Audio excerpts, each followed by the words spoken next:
Yeah, so cute, Aren't they cute? and sweet. Those are ones that you all could make.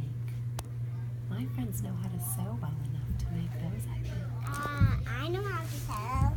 I have my own sewing kit. You do. That would be fun to make, wouldn't It'd it? be fun. And then we could make some pumpkin ones to tell our pumpkin story that we do. We do 5 little pumpkins. Yeah. You could like get a mitten and then make it into a fence and then put like pumpkins on We it. so you could. can I put always a just mitten. do them on my 5 fingers, but that's a great idea. I like it. So for this, I would just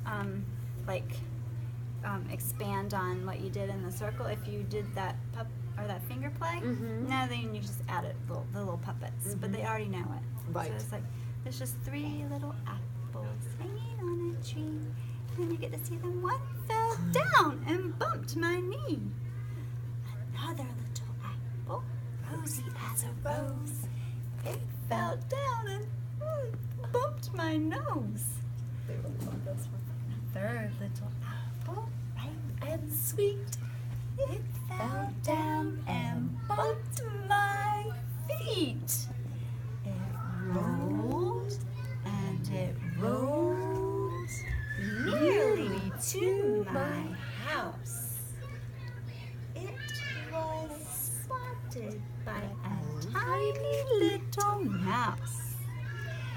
This fine apple will make a yummy meal. And he munched, and he munched, and he munched it. Even the peel. Yum, yum.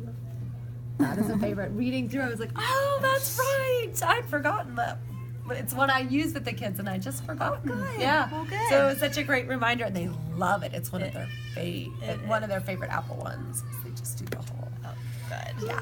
Good. And I always stop. So with my group last year anyway, they could do the rhyme. So then they really loved it when I would stop and they would fill in the knees, nose, and feet. That's a big deal. And the house, so all the rhyme, the second rhyme and the pattern, they're old enough to pull in. You can stop it, kiddo. Because we don't need to be filmed talking.